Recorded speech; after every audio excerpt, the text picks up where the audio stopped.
Hey writer friends, welcome back to my channel. If you're new here, my name is Holly. I'm a writer aspiring to be a published author. And in today's video, I will be doing the Ho Ho Ho writing tag. This tag was created by Kim Chance and Hopeful Happenings, and I was tagged by Kim Chance as well as Len Woolston to do this tag. I am so excited for the holidays and thought this would be a fun video to shoot. There are 10 questions in this tag, so let's jump right in. Actually, sorry, before we jump right in, I just have to say I usually don't wear lipstick, but I'm just wearing red because Christmas, and then also this is like my go-to shirt that I wear right before Christmas at work, and it says, of course I'm on the nice list. I'm a physical therapist. And I just love that shirt. I think it showed up in like a Facebook ad for me, and I was like, I need that in my life. But now I need a writerly version. All right, back to the questions. Question number 1, Santa Claus. If you could ask Santa for one thing off of your author bucket list, what would you ask for and why?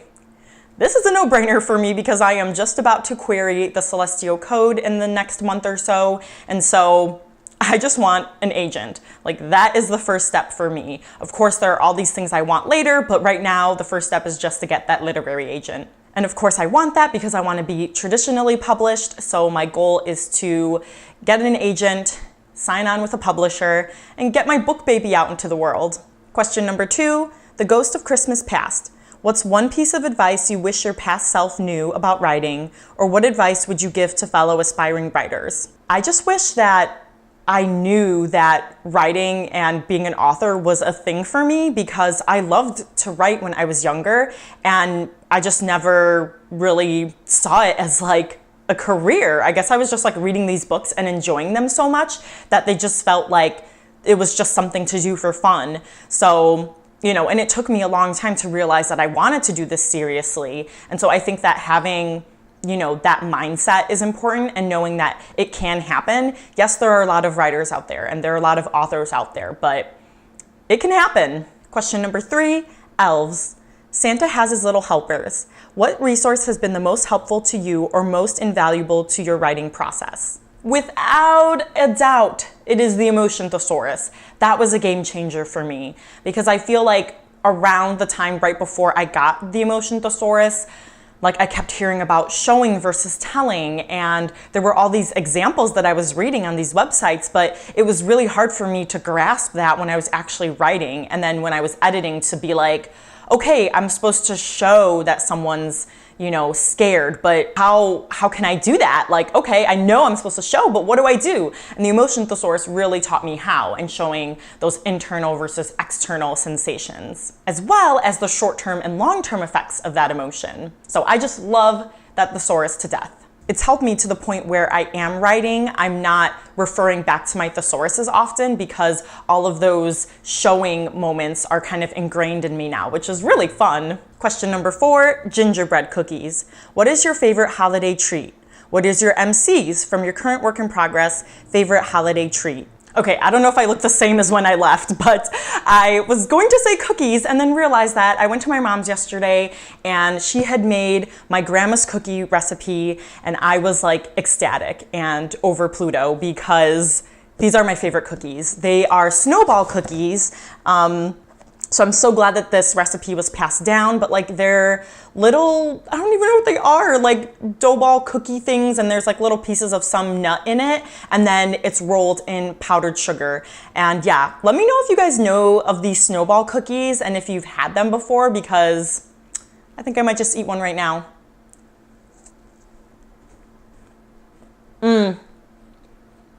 So good. Okay, so that's my holiday treat. And Lucci from the Celestial Code, she is pretty health conscious. So I think that she would like some hot chocolate because I feel like that would still be like a healthy treat that, you know, would be tasty too. But your girl's just like me, no marshmallows in that hot chocolate. Question number 5, holiday traditions. What is your favorite family tradition? What fictional character would you like to share that tradition with? One of the things that I love doing with my family is driving around the neighborhoods and looking at Christmas decorations. There are some super decked out houses where they have like, it looks like the Christmas trees just coming straight out of their roof, but like through the windows, like the first floor is like this part, and then the second floor you see more of the tree, and then there's like the peak at the top, but they like, it looks like it's all one tree, but it's not. So I love that one. And then there's like a house that has like to stuffed reindeer on their lawn, poor reindeers, but like that's kind of cool. So we just love looking at all the decorations. A fictional character? Oh gosh, I feel like if I picked anyone from the Celestial Code, they'd be like, all right, these are just lights, sure. Nothing compared to ours. I don't know, you guys, I just finished Renegades and am obsessed with that story and ready to read it all over again because that's how much I loved it. So I'd probably ask like Nova and Adrian to come with me. I know they said one, but like they are one, okay? So I'd want them to both come with me because they're just, I love them to pieces and I just want to take them with me everywhere. Question number 6, Star of Bethlehem.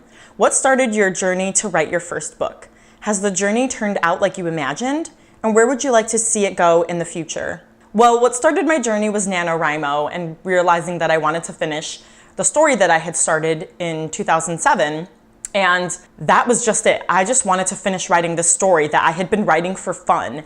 And once I finished it and realized I wanted to do something with it, like that changed my whole journey. And I realized that I loved doing this and I wanted to do it full time and I wanted to become published.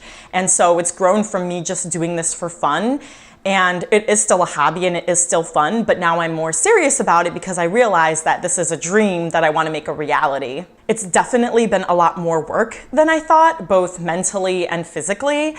And I just never knew all of the things that went into writing and editing a book before you even get published. So obviously in the future, I said I would like to get an agent. I would like to be traditionally published.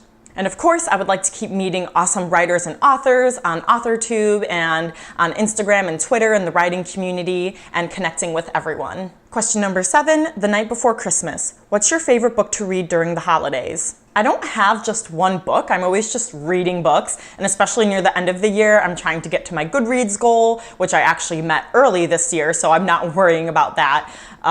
But there is a free book that always comes out on Audible, and it's always like a couple hours long, and I think they give that to people, so they're like, hey, you can hit your, well, it's also for the holidays, but also you can hit your reading goal with this quick, fast little book. So I guess that's something that I always read every holidays is the free Audible book. Question number 8, Christmas parties. What's your best advice for juggling writing with the busy holiday season? Now that's a hard question. For me, especially before Thanksgiving and things like that, I always try to get things done before I have my holiday celebrations so that while I'm celebrating with friends and family, I'm not worrying about my writing and I'm able to be in the moment and able to really enjoy my time. So try to plan ahead a little bit, you know, the weekend before Christmas, since Christmas is on Tuesday, you know, try to get some things done over the weekend so that on Christmas Eve and Christmas you can just chill and enjoy yourself. Question number 9, Polar Express. What writing rituals do you use to transport yourself into the world of your book or mindset of your characters? Ooh, I like this one a lot. Well, usually just reading the chapter before that I had written really helps get me into that mindset of the characters.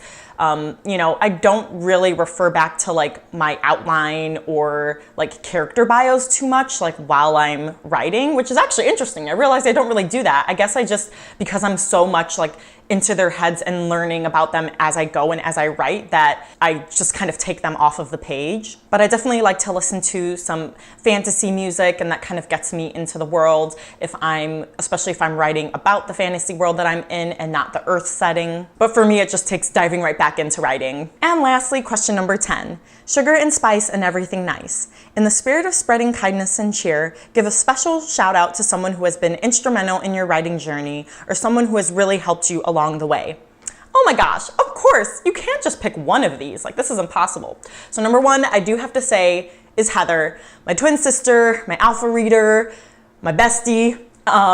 She is everything to me, you know, outside of the writing life, but then in the writing life, she also is everything to me, and I wouldn't have gone this far without her. And I'm trying not to cry because for some reason I'm getting super emotional, but it's because we know, like, there's this bond between us, and it's so much stronger because of our writing, because we don't have anyone else in our real lives right beside us that we can talk to about this and that who will understand us. And so, you know, I have grown and learned so much from her and know that she helps motivate me, and I don't think I would have kept going if not for her, because that's how we started writing. We were writing our fanfics for Kingdom Hearts and we were writing our original stories. But the thing was that every time we finished that chapter, we shared it with the other person. And so that's why we still do that now.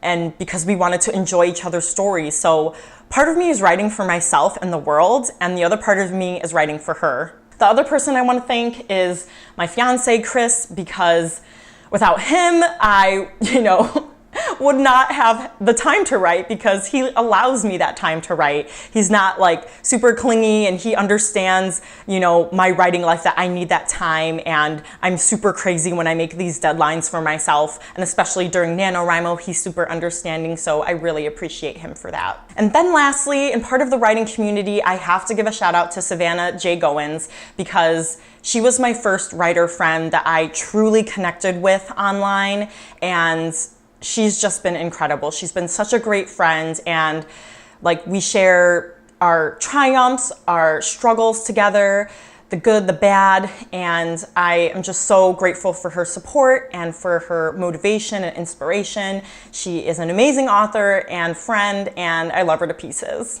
All right, you guys, so that's it for this video. Let me know what your Christmas traditions are. Please give this video a thumbs up to support my channel, and I will see you guys next time. Bye.